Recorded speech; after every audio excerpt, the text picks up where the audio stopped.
Hello and welcome to the Oxygen Addict podcast. We're brought to you every week by our sponsors, precisionfuelandhydration.com. You can personalize your fueling and hydration strategy so you perform at your best with 15% off your first order of electrolytes and carbohydrate fuel with the code OA23 at precisionfuelandhydration.com. Welcome to the show, everybody. I'm your host, Coach Rob Wilby, and I'm joined by co-host Coach Chris Palfreman. Good morning, Chris. How are you today? Hello, everyone. I'm very well. Thanks, Rob. Great to have you with us again, mate. Every week, we bring you an episode of this podcast to help motivate and inspire you. Now, before we kick things off, there's a couple of quick things you could do for us, please. If you enjoy and you like this episode, if you could please like and subscribe on either your podcast player or on YouTube, whichever one you're watching on. That really helps our show reach new audiences, which is brilliant, which is what we want. And if you're looking for help and advice with your training after listening to this episode, please get in touch. We'd love to hear from you. You can email us at help@oxygenaddict.com, or there's a link in the show notes. You can book through to our calendars and we can have a chat with you about how we could best help you out with your training. We're always a busy time of year in September as we're recording, Chris, aren't we, with athletes looking to either looking to get better for next year or deciding they're going to take the leap and they're going to do the first 70.3 or the first Ironman next year. And we always have athletes who are coming to the end of their memberships in September as well. So we'll have a limited number of spots opening up in September. If you've been sitting there listening to episodes and been thinking about having some coaching and you're not sure, or you think it's not for you, just please get in contact. We'll have a chat and we can work out what's best for you. Right then, on this episode, we've got a few things we want to cover. First up, we want to cover a preview of the Ironman World Championships that's happening in Nice this weekend. And that's where we're going to kick these things off, isn't it, Chris? I can't believe it's come around as quickly as it has, actually. I know, it's extraordinarily quick. And it's the first year of this new change of Kona and Nice being split between male and female race. So it's it's a really exciting time for our sport, I feel. It's kind of a new start. I'm really looking forward to it. I've been out and raced Ironman France. Have you done France as well? I can't remember. No, I've ridden out there a few times, but I never actually did the race. No. Ironman France is a fantastic event. The bike course is totally amazing. It's a big one loop mountainous course. The run's pretty iconic, backwards and forwards along the seafront. And obviously it was born from the original Nice long course race from back in the 80s. So it's got significant heritage there as well. And I'm really excited to see what happens. For years, pros complained about the World Champs happening in Kona every year and only suiting a certain kind of athlete. Like, there's no question this World Championships will suit different athletes than Kona does. It's not just going to be about heat and humidity and the ability to withstand that. It's going to favor a whole different kind of athlete. So I'm really excited to see how that plays out in real life. Yeah, it's pretty exciting for the age groupers as well. Obviously, those in Europe who actually have a chance to, make the commitment and fly out to Nice, which is a lot easier than flying out to the middle of the ocean. So, yeah, for the age groupers, I feel it's a pretty exciting one. And there are so many top age groupers who have always nailed or tried to nail that race in Kona and have never been able to do so, much like the pros. And so I feel that some of the old names that I would have known from, 5 to 10 years ago who never quite cracked it in Kona now have a chance to really do it. It's going to, we can predict it's going to be hot, but it's not going to be the same kind of extreme temperatures that we see in Kona. So yeah, it's going to be a mega race. Well, the other thing is as well, with it being the mountains, the year I was there, I woke up on race day morning to find it was tipping down and looked out the window of the hotel that looked out over the mountains and thought to myself, I only brought a tri-suit.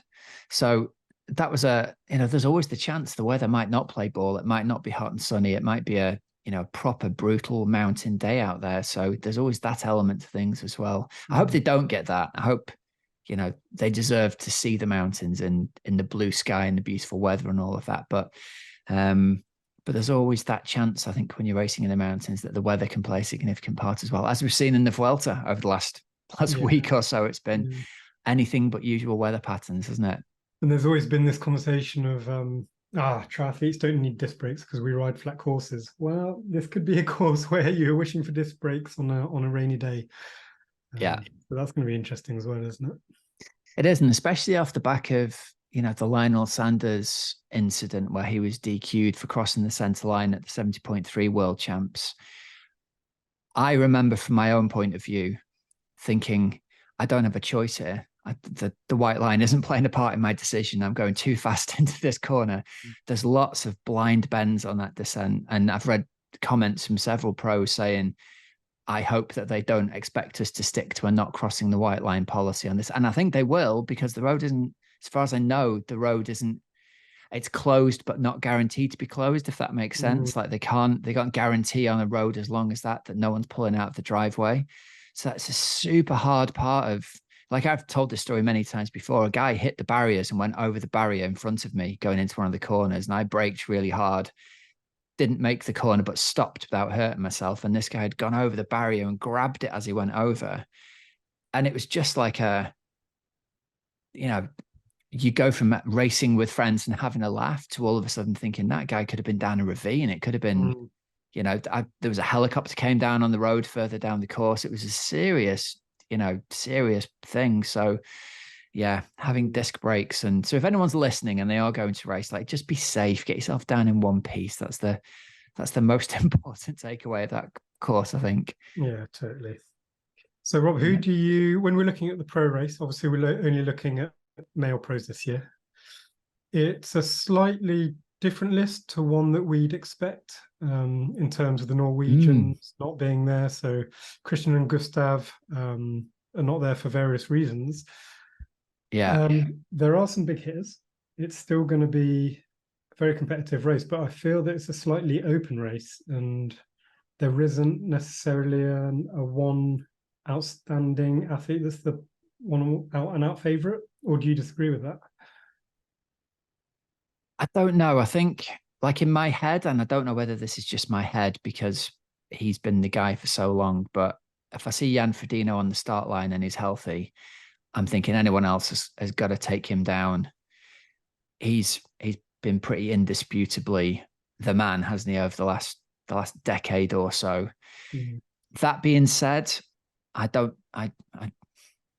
you just don't know if someone's going to show up who is an amazing, like no one had heard of Gustav really, had they, before he showed up to the 70.3 Worlds and just ripped that race apart on the ascent.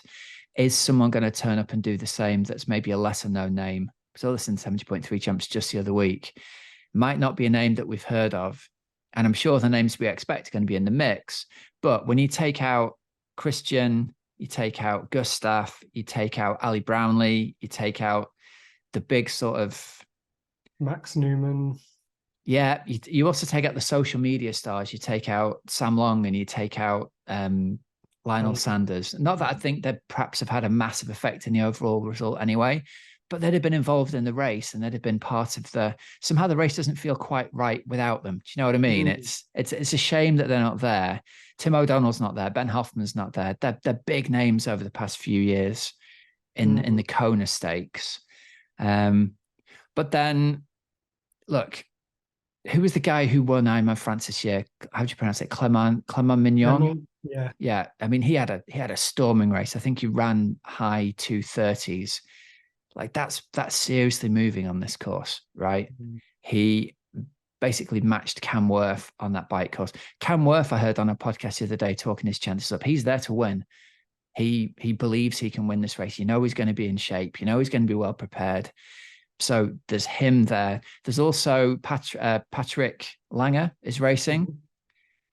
He's had some storming performances. Now he hasn't performed in Kona the last couple of times, but where was it he raced? Was it Israel where he ran a 229 or something absolutely outrageous? So he's had, if he's coming off the bike anywhere near the front group, that's going to be a real test of Jan Frodeno's foot speed. Now, mentally, I think he'd have the edge, but physically, who knows, man? Yeah. So who do we have representing the UK? Is it just Joe Skipper? Is that the only one that's made it onto the start list? I think so. Yeah. And I've read again, I don't know anything about this. I've not spoken to Joe for ages in person, but I've seen on his social media, he really fancies his chances. He's raced that before and done well. He's a good uphill rider. It sounds like he's got a strategy there that I think will work. And it's interesting. He's been out and trained on the course, and he said, I know what's going to happen. Half the contenders are going to blow the races apart on the first climb. So for those who don't know, the Nice course is essentially I don't know, 10, 15K on the flat along the promenade, serious little lumpy bits. And then there's a climb that's probably 22 kilometers long to get them up into the mountains. You can do yourself and your chances a lot of damage going a bit too excited there. And somebody's going to follow them. It's the climbs that come after that. I think it looks on paper like you do a big climb and then there's some rolling bits and then a big descent. But from having ridden it, I remember thinking, this course is just endlessly uphill. There's like 6 or 8 significant climbs when you've done that first climb. And Joe's, I think, rightly identified there's a climb that's possibly a 20-minute climb for the guys at their speed. Maybe that's where the damage is going to be done for them. Maybe it's going to be done on the descent by somebody who knows the descent really well and rips down 20K of downhill.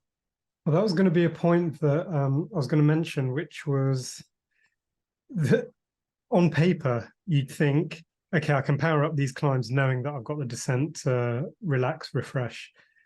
The reality is, physically and mentally, it's not a relaxing and refreshing experience. You're going to be pretty tense. You're going to be on the brakes. Your forearms are going to be burning. Heart rate's going to be higher than ideal just because of the nature of that descent. So when you're mentally, you've got to be mentally on it, haven't you, for 4.5, 5 hours? So if there was an age group of thinking about their strategy for that race, and this is a question that we had, or at least I had with an athlete last week, which was how the hell do you pace this kind of race? And obviously the climb is the main factor, but you have to factor in that descent, and don't think that the descent is just pure relaxation and getting fresh again, because it's really not. So don't overcook the climb thinking that you can bank that for the descent, because the reality is that descent is really tiring as well. And the run as well, the nature of the run on paper very flat, but that flat doesn't mean easy. Flat means very tough physically and mentally. There's absolutely no let up and very exposed to the heat. And again, you're going to have to bank your watts to make sure that you protect that run more than ever. Yeah. So I think the first 2 tips are like, and this is going to sound so obvious, but for the guys it doesn't work out for, they're going to wish that they'd had thought this. The first thing you've got to do is just get yourself back off the bike safely. That's the most important thing. It's not blowing yourself to pieces pace-wise, but it's not having some kind of accident or epic on the way down. Because if you've never ridden mountainous switchbacks, there's several areas on that course where the switchbacks come at you quickly. You can't see them in advance. You don't know how steep, you don't know how tight they are. But there's also those corners where on the long descent, like it's a rideable descent for a lot of it until it's not. And if you don't know where those corners are, that's a real challenge. So I think there'll be a lot of guys getting excited and trying to race the downhills in their aero position, probably on their aero bars, and not realizing until too late that this corner, I remember this, like I said before, there's a series of flowing corners that you go into. And then every now and again, there's one that's just a bit steeper than the one before, a bit tighter than the one before. Getting to get out and see that descent and know it is a big part of it, but just get yourself down safely. And then I think the pacing part of the equation largely comes down to not getting too hot for the first 5-6 hours of your day. And it's more a question of heat management and electrolyte intake than it is a question of how hard can I go. It's more like how much can I look after the piece of meat that I live in so it doesn't cook from the inside out before I even get onto the run. And then we're into the realms of talking about FTP and percentages.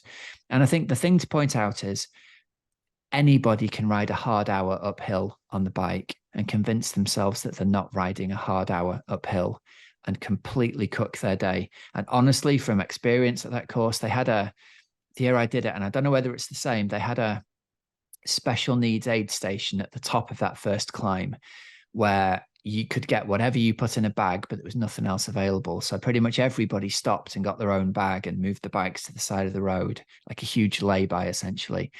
And you got there and there was like hundreds of people sitting in the shade, not even making any attempts to have a quick, because everyone was just done. You know, they were cooked, opening the bags, having a drink, like just shaking their heads. And yeah, so I think most people are going to go far too hard up the climb. They'll be getting the wrong information from the people around them. So if you know what your numbers are, if you know you can average, I don't know, let's say 65% of FTP or 70% of FTP for the the time you're going to be out there for, it would be well worth considering having a really good reason to have that number be higher than your number at any point on any of those climbs, because you're just going to cook yourself from the inside out. That's slightly different if you're a top age group or looking to win your age group. And it's even more different if you're a pro. Like, it doesn't apply to them. But if you're there to try and complete the race, and, you know, on a good day, you might be 200th, and on a bad day, you might be 400th in your age group. Think about what you're doing. You want to be setting up a positive experience for the run, I think, more than anything. Yeah, I think you made two really good points. And it's kind of triggered my mind. And on your first point of let's get you down safely, please don't fall into the trap. And I always see this at big major events. Everyone's got a race number on, and everyone's thinking that everyone else is the potential world champ. So everyone falls into this trap of thinking, well, the person in front of me is absolutely flying. They must have done a recce of the course. They must probably live in the region. I'll follow that wheel. Please don't do that. That's exactly what I did, mate. Exactly that. That guy clearly knows what he's doing. I'm just going to follow him 50 yards back. Everyone's thinking the same thing. Everyone's thinking that everyone else has recce'd this course 20 times, but it's just not the case. So please just use other athletes to your advantage. Don't use them as a guide of how fast to go into a corner. Secondly, on managing these climbs, and I think your point on core temperature is really important, same with electrolyte intake. And a really easy way to help manage that is your gear choice. So have a look at your cassette and on your bike and see what the absolute maximum number of teeth you can have on your biggest cog. A lot of people think, well, I'm racing the world champs, I shouldn't have that, what you'd call a granny gear on the back. You do. This is Ironman Nice. You want that extra easy gear. And Rob and I were just talking before this podcast, actually, because Rob, you were just doing some big rides in a really hilly part of the UK, and you've got a new bike with a very big cassette, and it might have felt silly at times to have that cassette, but actually you probably weren't riding these climbs slower than usual. It's just that your legs were spinning. I think I got up them faster. In fact, I need to do this. I need to upload the ride to Strava and compare it to years ago, because like you said, the difference it's made. The new bike's got I think it's 33-33, so it's a 1-to-1 ratio. And I was expecting it to feel really easy on the hills, and surprise, surprise, it didn't feel really easy. It was still really hard work getting up Blaze Hill in the Peak District. But I think the difference is I could sit down and I could pedal at whatever, 60 revs a minute. Whereas before, riding what would have been I guess a 36-30 would have been my smallest gear before, maybe a 34-30 even. You're out of the saddle and you're grinding to get up the really steep bits. So it just makes it a more physiologically pleasant experience, doesn't it? Your legs are moving faster and it's less physical force being pushed by your muscles. You're far more in control of your watts. So if you still want to put out 300 watts, you've got that option. You can always do that. But if you don't, and you actually want to be holding 250 watts on these hills, then you can actually do that at a high cadence, and you're conserving your energy, you're conserving your legs, you're conserving your heart rate, core temperature, all that stuff, which is just so important in Ironman Nice. So if there's a really easy takeaway, have a look at the cassette. If you can put a bigger one on, please do. You won't regret it. Do it. New cassette, new chain. You're good for race day. Exactly. Now, for people who are racing Ironman Nice, I got a message through the other day from Dave at Precision Fuel and Hydration. They're out there in Nice and they've been and done some recce's, and they took one of their pros, Leon Chevalier, out there. They've made a series of fantastic videos recceing the whole course with Leon, filming him doing it. So they've got videos of the climbs, they've got videos of the descents. It's a really good thing to go and check out. I'm going to put, in fact, I have put links in the show notes for this. You can just click straight through it, and then you can follow to the other videos through their channel, obviously on YouTube. So check that out if you're racing in Nice. Download it to your phone and watch it in the plane on the way over. So you've also got tips from Leon. He's obviously a previous winner of Ironman South Africa, and he's going to be there racing. So there's that great tip there. You can go and check those guys out. Now, also on the subject of Precision Fuel and Hydration, long-term listeners of the show will know they're long-term sponsors of the show. They're sponsors because we love the product and we love the company and we love the people behind it. They are amazing and excellent at helping people get the hydration, their electrolytes, and their fueling absolutely sorted for race day. So if you've not been to their website before, go and check out their online fueling and electrolyte planner. It's really, really good. If you are racing Nice, they've got some in-person slots available in Nice to sit down with them and have an actual sweat test done. And what that involves is you have a little sensor put on your forearm, you sit still for about 20 minutes, you don't feel anything at all. And at the end of it, they tell you exactly how many milligrams of sodium you lose per liter of sweat. It's the thing that I had done back in 2015 with them that allowed me to finally understand why my races were going so wrong. If you've got the opportunity and you are you show the signs of being a heavy sweater, let's say, either very salty or very heavy, I think it'd really be worth you going and having this done. I think it also tells you sweat rate at rest as well, which is also a really good thing to know. And it isn't too late to change things up for your race day before the race at Kona. If you know you've assumed that 500 milligrams a litre is enough and it turns out you need 1500 milligrams, you can take care of that for race day. So there's a link in the show notes underneath here on our podcast player. It won't be underneath the show notes on YouTube. So you'll need to go to podcast player and find that. And you can book straight to their calendar and see them in person, which I think is really awesome. You can have that test done.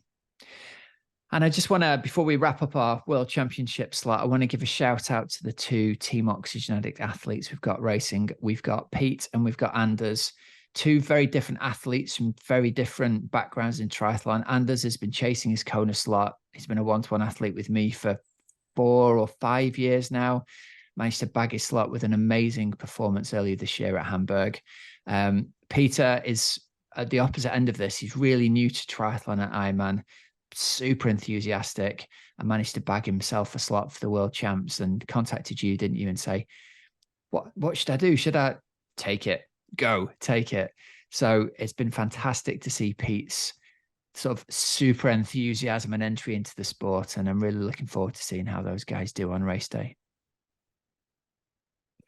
Right, so while we're on that episode then, Chris, not on that episode, but when we're on that theory of talking about Team OA athletes, I have a bit of a roundup of athletes we've had racing. So this weekend, we've had Ironman Wales, haven't we? We've not had a shout out to the athletes for a while. It sounds like Ironman Wales was a massive success. They got really good with the weather, didn't they? The sea was pretty flat, calm. The weather was decent. If anything, it was pretty toasty on the run, I think, for a lot of athletes, which you never know what you get when you go to Ironman Wales. It could be 7 degrees or it could be 27 degrees. So they got some blue sky, and the photos I've seen made it look epic. Pretty idyllic, isn't it? Yeah. Ironman Wales is one that's pretty close to my heart. That's the one that I qualified for Kona back in, I want to say 2018, which feels like a long time ago now. But there's always that one race that I think for you is probably Nice for different reasons. I think it was probably quite a traumatic one for you. Ironman Wales to me was just amazing. The crowds, the views, the nature of the course is so tough. And yeah, we had some amazing performances. Do you know how many athletes we had off the top of your head? I think we had 10. We had Rosie Homer, Matt Davis, Leanne Osborne, Darren Nice, Steve Davison, Rich Alcock, Peter Severson, Tulia Turner, Tom Lissett, David Brown, and Emma Yates. And I just want to say a massive well done to all of you. It's great to see such a big turnout at Ironman Wales. I think we're going to see an even bigger turnout of Team OA athletes next year, with there being, obviously, there's less events being held in the UK next year. I saw earlier on Instagram, this is quite cool actually, but Ironman Wales and Ironman Europe used a photo of David going up the climb as like a recap of the day on their Instagram account, with him like high-fiving someone as he went behind the bike, which is just awesome. So it's great to see them have a successful event, and great to see so many athletes loving it so much. And we want to give a special shout out to Emma Yates, who not only won her age group, she won the female 50 age group. She was 7th age group woman overall, over 50, and she had the 3rd fastest marathon of the day. She ran a 3:35, which I had a look at the pro female times, and with the exception of the first couple, she was right up there with them even. So what an amazing performance. Female overall, which is, super, super impressive. Yeah. And I know she's been to St. George when the World Champs were there. She's been to Kona before. It's great to see her smashing out the park. We should try and get her on again. We should try and get her on and hear about Ironman Wales. That'd be awesome. So well done to the Ironman Wales crew. That was fantastic. And if you raced Ironman Wales, I hope you had a great day out and managed to get some good high fives from the crowd. Now then, going back a little bit, at Ironman Copenhagen a couple of weeks ago, we had a bunch racing there, but I want to give a couple of shouts out. First up, Simon Needle, first Ironman, smashes it out the park with a 9:31, which is so good to see. He trained the house down for that, but so few people's first Ironmans go to plan. And to see someone do that, and like I think his stretch goal was a 9:30, wasn't it? That like if everything went absolutely perfectly, it's 9:30. So to be so close to that is brilliant. And also Dean Culshaw won the male 60 age group on his debut at Ironman as well in under 13 hours. So he messaged afterwards. I was like, Kona slot then? And he's like, nope, it's one and done. I said I was going to do one Ironman. That's me, box ticked. So I think that's brilliant. Yeah, pretty cool way to walk away from that distance, isn't it? Yeah. And good for him for having that. I knew what I was doing. I was going in, I had an aim. I wanted to do one. My wife's really supported me the whole year. Now it's time to go and support her with what she wants to do, which I've got a ton of respect for. Final shout out on Copenhagen, which was another athlete, Dave Naylor, who's been aiming for this A race for a long time now and did a really good, very, very solid performance. But when you look into what happened on his day, essentially an athlete in front of him had a pretty bad accident. Dave was just behind, saw it all happen, and did the, very wise thing of getting off his bike. Well, I think he was actually knocked off his bike, but then helped the other athlete who was in big trouble. And then Dave got his head around, okay, how the hell do I finish this Ironman, having just seen that pretty traumatic event? But he did, and he did it really well. So yeah, shout out to Dave for not only completing an extremely hard day out, but when you add that layer of trauma and helping another athlete, all that kind of stuff, he still had the mental fortitude to make sure he got to the finish line, and I think he still did a PB, and it was a massive PB still, wasn't it? Things. Yeah, unbelievable. So well done, and what a good guy for taking time out of his race to I mean, not that it's easy to say, not that you have a choice if someone gets hit by a car in the middle of an event, but I think a lot of people didn't stop to help. So well, I think a lot of people would have stopped there for that, and that would have been the day road, whereas Dave found a way to get back on the horse, as it were. Very, very impressive.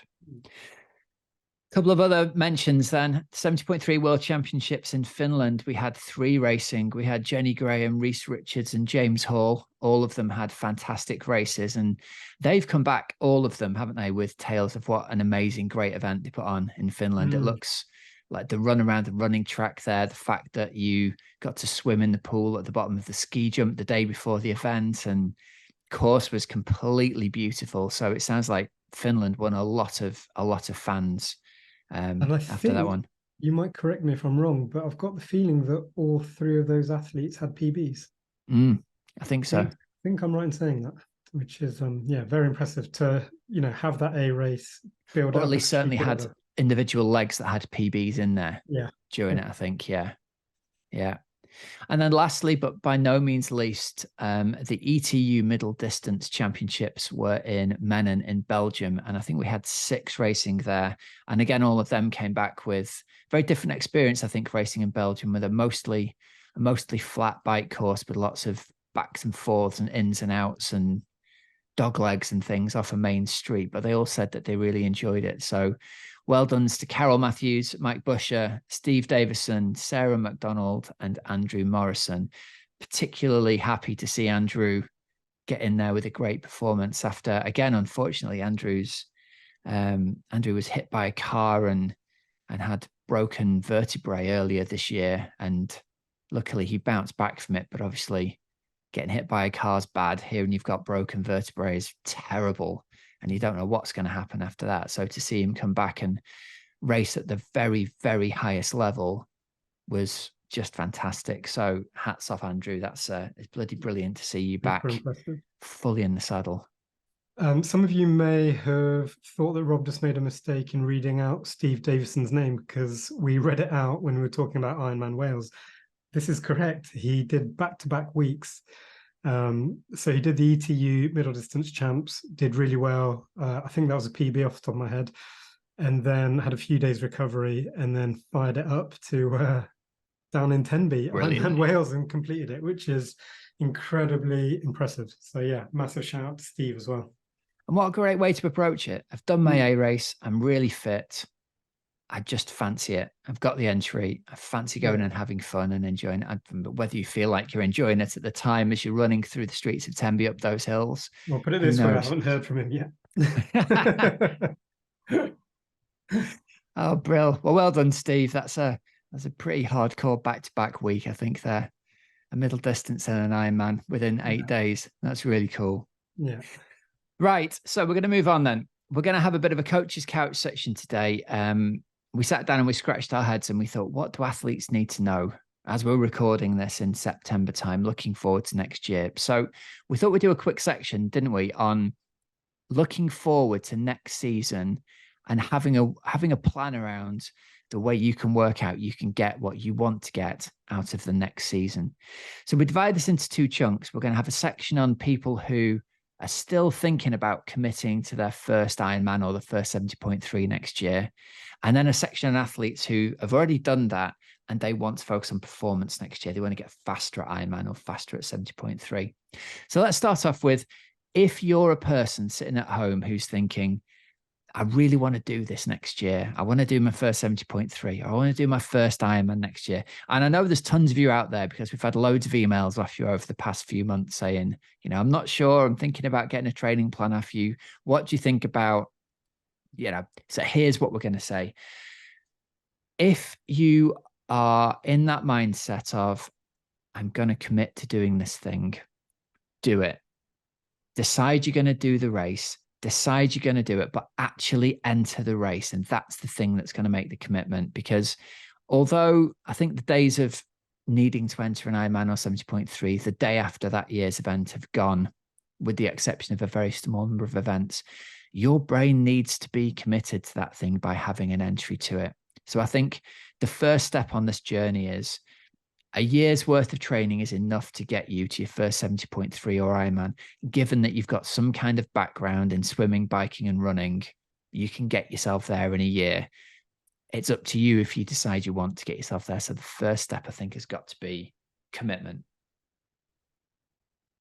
Within that, I just weave in, I totally agree with you, but I'm not trying to go against it. I just weave in family and friends. So make sure that they're part of that kind of, not necessarily decision making, but make sure that they're on board and actually supportive. You don't want it to become a push and pull kind of scenario where you've committed but the rest of the family aren't fully behind you. So just make sure that you approach it in a kind of open conversation, get them excited about it, get them as part of the, hopefully get them to race day as well, and it can be a bit of a family holiday off the back of it. But I've seen it too many times as a coach where an athlete essentially decides to go and do a crazy thing, call it an Ironman. They don't even mention it to their partner because they know what the reaction is going to be. They start training, fatigue levels are through the roof. The partner says, what the hell are you doing? It's like, oh, well, I'm training for an Ironman. Try and bring them in as part of the process and get them signed up, get high fives all around. And that's going to massively help in terms of the training process, especially through winter where it gets really tough. So I think the key part to that is to be realistic about what your life is going to look like over the next year. Just be realistic and sit down and firstly work out for yourself what it's going to look like, and then talk that through with your family and partner and friends and work out what it's going to look like to the people there and make sure that they're on board with it. So the next thing I think for us to talk about is, what is your training year going to look like? How is it going to be over the next year? That's a question we get a lot, isn't it? I'm thinking about getting a training plan or thinking about getting coaching, but I want to know what that looks like before I sign up for it, which is very, very smart. So I think the way to think about this is athletes need to be able to get themselves to a point where they can train for an hour every day, 6 days a week, and they need to be able to carve out increasing amounts of time for a long ride and a long run as you get closer to your goal event.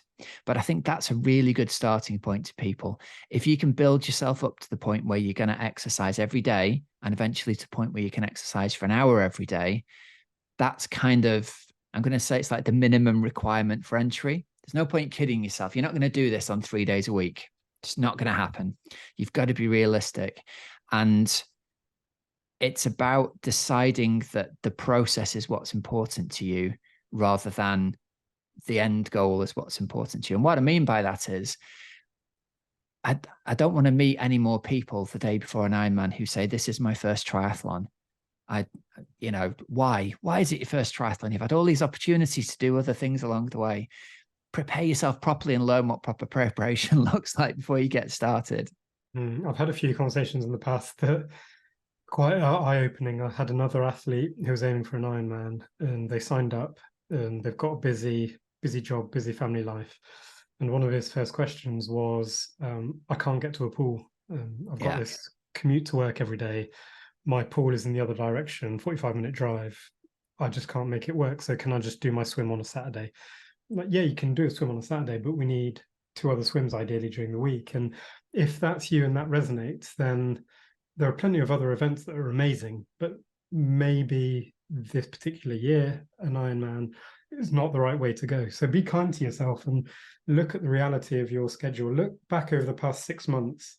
And if you know that next year is going to be a similar year in terms of work commitments and family commitments, and you can't fit in 2 to 3 swims a week, ideally, you can't fit in 2 to 3 rides, 2 to 3 runs, plus strength and conditioning, plus a bit of yoga, plus meal preps. It's a lot. I don't want to put you off, but I want to respect what preparing yourself for an Ironman is.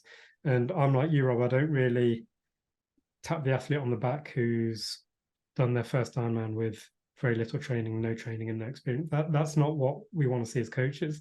We want to see people on the start line super excited, super healthy, and they know exactly the process they're about to go through. So yeah, I'd highly encourage athletes to look back at their last 6 months or last year and see whether it's even realistic in terms of fitting those hours in, because they are serious. And if it's not for you this year, that's okay. You can do it the following year, and maybe an Olympic, a 70.3 duathlon, run bike. There's all sorts of events that you can do that set you up well for the big one in a few years. But yeah, be patient. There's no question, right? It isn't for everybody. It isn't for everybody. And I'd rather people find that out or decide that before they sign up and pay, before they then drop out and don't do the event, or before they, in some cases, miss cutoffs on races. That's really, really hard. But the thing you've got to do, I think, is go into it with open eyes and think, well, look, there are some non-negotiables here. You have to enjoy riding your bike for long periods of time. It shouldn't be a chore. It should be a thing that you enjoy doing. And if that's not the case, if you want to try and get round one of these things without doing the proper training, you can have a miserable time. You might scrape in and do it, but I don't want people having that experience. So it's being realistic about the time you're going to need and how dedicated you're going to be. And the thing I love about this is people can change their lives in a year. A lot of people, their lives are way out of balance, and they can use Ironman as the thing that helps get their lives back into balance again. And it helps them focus on sleep, and it helps them focus on nutrition, and it helps them get in better shape and feel better. But you have to accept that there has to be a change. Your example there of, well, I simply can't swim. I've had people similarly say, like, I just don't like going out on the bike for 6 hours. It's just really boring. Well, okay, but that's the nature of the sport. You have to be able to build up to that in order to be able to do it on race day. Okay. This is a really interesting time of the season, because right now, as we're speaking, I can see the sun shining and it looks very tempting to be out there. And if you told me, if I was your athlete and you were a coach, saying, today I'd like to see a 6-hour ride and I had the time, I'd love to go and do that. Yeah. But the reality is the majority of our athletes are in Europe and the UK, and riding your bike in the evening most of the time is going to be indoors. It's going to be on a trainer, on Zwift or similar, because it gets dark at 4:30 p.m. It's raining, wet roads. So if you know that you're going to be totally demotivated by the idea of riding indoors for multiple hours on end, then again, be honest with yourself, and either you pick an event that allows you to do the majority of your training and riding throughout the summer where the sunlight hours are much longer. Do one in August, September, even October. Brilliant. Yeah. You've used the summer to your advantage. But don't be picking a event in April, May, when you know that January, February, March are pretty tough in the UK, unless you're happy to be riding and not complain about riding on the indoor trainer. We have so many conversations, don't we, in January, February, where people have had an amazing kind of November, December. I'm motivated, I'm on Zwift the whole time. And then January, February, I can't face another Zwift session. The reality is, this is an endurance sport. It's repetition on repetition. It isn't for everybody, is it? That's the thing. It isn't for everybody. I think for a lot of people listening to this, they're going to go, that's for me. I want to choose the hard thing. I want to choose the thing that's got the discipline. I like the idea of getting up and doing that twice a week and being on the turbo. Brilliant. But it's kind of non-negotiable. Doing the training part of it is non-negotiable. And I think that's what people need to buy into. It's the idea of training daily, and the event is something to motivate you towards at the end of the journey. 99% of your Ironman is in the training. It isn't in the race day at all. So it's for those people. Another tip I'm going to give to first timers is don't enter a spring marathon. Don't enter a marathon on the way to doing an Ironman in the summer, because we're going to want you to be targeting most of your riding towards, most of your training towards being riding focused during the winter rather than running focused. We're going to build your long run up as you get closer to race day. But what we don't want is you having to do tons and tons and tons of running miles over the winter, because that's when we're going to be focusing on your bike training. And I think you've already touched on my last point there, Chris, which is, if you're going to do one, picking the right event. So consider what the course is like, consider the time of year, and consider the likely weather selection, because although all these events are the same length, they won't take the same time to do. And what we mean by that is, if you go to Ironman Wales and compare your time there against Ironman Austria or Roth, for example, it's probably an hour to an hour and a half difference for most age groupers, just because of the hilly nature of the bike and run courses. So be aware of that. And it's okay to choose the hard thing. It's okay to choose Tembe, knowing that it's really difficult. But if you're not very strong on the bike, if you're not very good at running on hills, if you don't live in a place where you can train on the hills, a better decision would be to pick one where the course more matches what you have on your doorstep, I think, essentially. Yeah, I think the weather one's a really good one as well. The amount of athletes that are panicking because they see rain when they sign up to an Ironman in Ireland. Probability is there's going to be some rain, some wind. The sea is going to be choppy. We've seen videos from this year's event, but you can't be surprised if you sign up to that event. You know that there's that level of, call it risk, if you're risk averse. Yeah. But if you want what you'd call ideal triathlon conditions, then head over to Europe on perfectly smooth roads and closed roads, all that kind of stuff. It makes such a big difference to the level of, there's a huge amount of anxiety around your first Ironman for whoever you are. So your game is to try and find an event that lowers that anxiety and increases the excitement, as opposed to the other way around.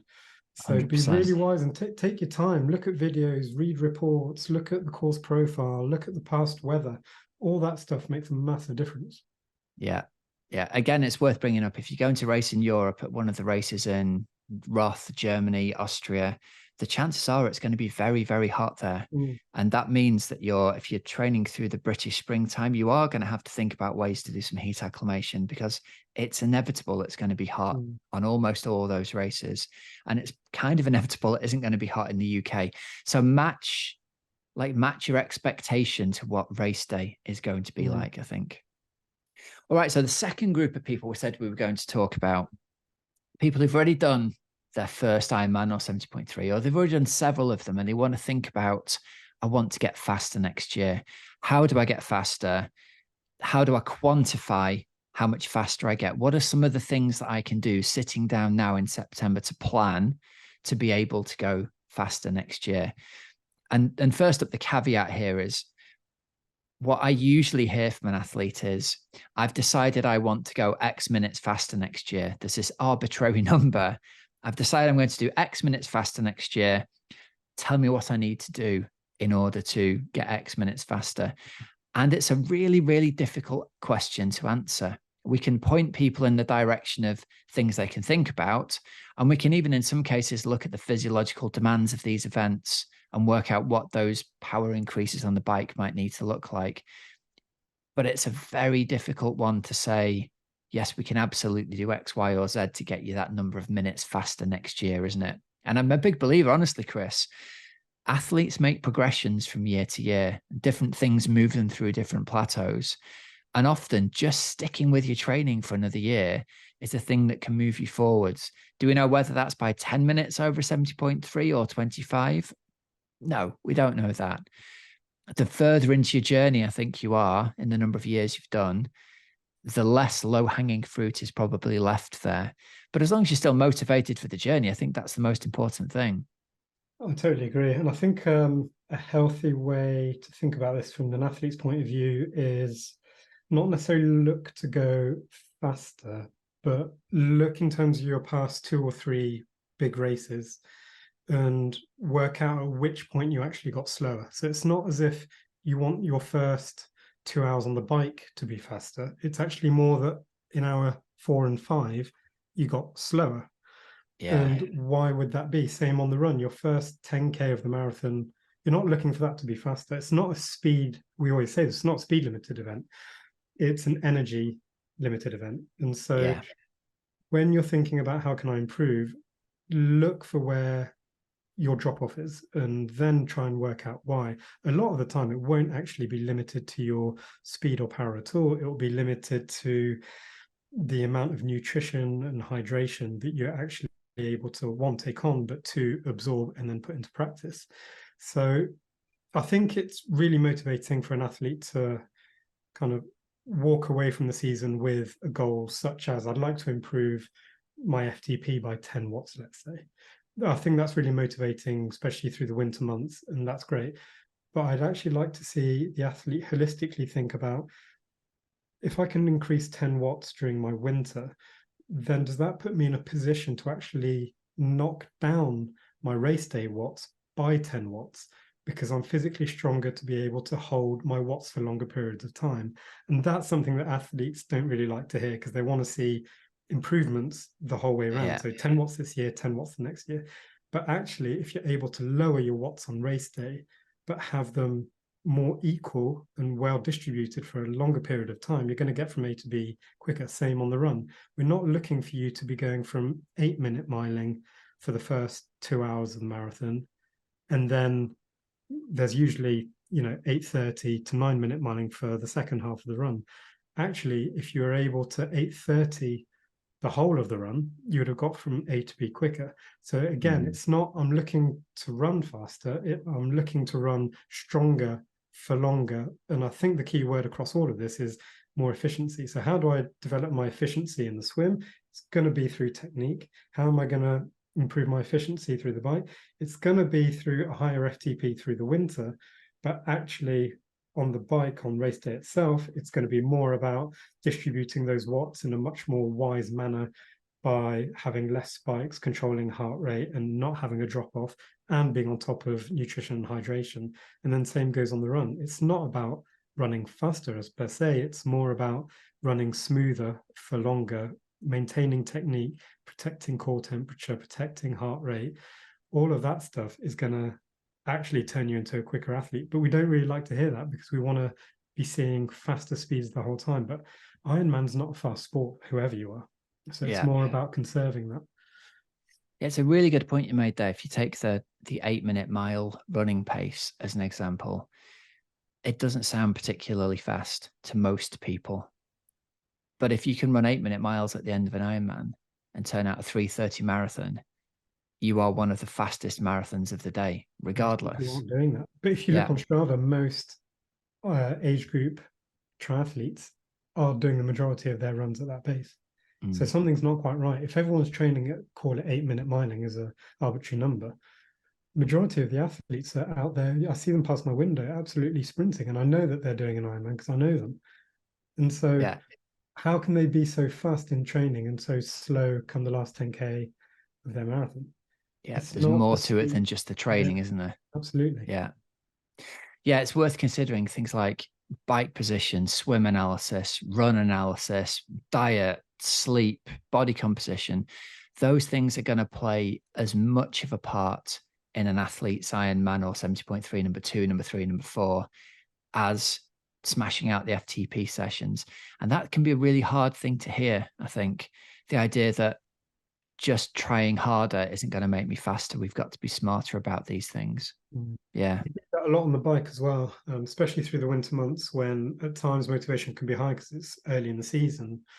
And we all seem to be riding a little bit too hard, thinking, oh, I'm getting fitter than I was last year. I can ride a little bit faster. My average speed is a little bit faster than last year on the same courses. But we know that you're going to get far more benefit if, you know, you're prescribed a zone 1 or zone 2 ride. Please don't go into zone 3. It feels okay. It feels better at the time, but it's all about that efficiency, and it's about developing the efficiency of your fat fuel and your engine that's going to allow you to increase your FTP, which is then allowing you to race faster on race day. But what's quite ironic is I know that over the next few months I'm going to have conversations with athletes, and I'm going to be asking them to be training slower. And they're going to be, but I'm a faster athlete than that. I can run faster. I can bike faster than that. I know I can. But that's not the point. You need to be training slow, especially through the winter months on these long endurance rides and runs. Doing the 9-1 walk, making sure that that walk is an actual walk and not just, you know, running through that walk because you're feeling good. It's all about this long game of patience, and that's something that's really hard to get your head around as well. Yeah. Good. I think there's a lot of things for people to think about there, Chris. Hopefully we've helped people plan out their Septembers and have a real good think about what you want next year and whether you're willing to do the work in order to get that. That's what it comes down to, I think. Are you willing to do the thing that's necessary in order to get what you want? And not just for 1 or 2 months. It's a long, long game. So it's a lifestyle. I think you said it earlier in this podcast. It's more of a lifestyle change process as opposed to an outcome. 100%. Right, we'll wrap this episode up here then. So thanks very much for listening. Here are some discount codes and deals for you at precisionfuelandhydration.com. You can use the code OA23 for 15% off your first electrolyte order. And if you've liked what you've heard on this episode and you're interested in triathlon coaching for next year, maybe it's your first 70.3 or Ironman, or maybe you want to get faster in your subsequent races, please get in touch. I think we've got the most comprehensive endurance sports coaching program for busy age groupers. There's a link in the show notes that you can click. It'll book a call straight to our calendars. We can have a chat with you to see if you'd be a good fit for joining the team and whether we'd be a good fit for helping you. Like I said earlier, we often have athletes who end their coaching in September. So we'll have a limited number of slots coming up for coaching for next year. So if you would like one of those, don't hang about. Don't wait, jump on it, book a call, and we'll see if we can get you into the team and get you started on your training plan that will head you towards success for next year. All right, then. So remember, there's links in the show notes. You don't have to remember them. Until next week, have a great, safe training racing week. I'm Coach Rob Wilby. He's Coach Chris Palfreman, and you've been listening to the Oxygenetic Podcast.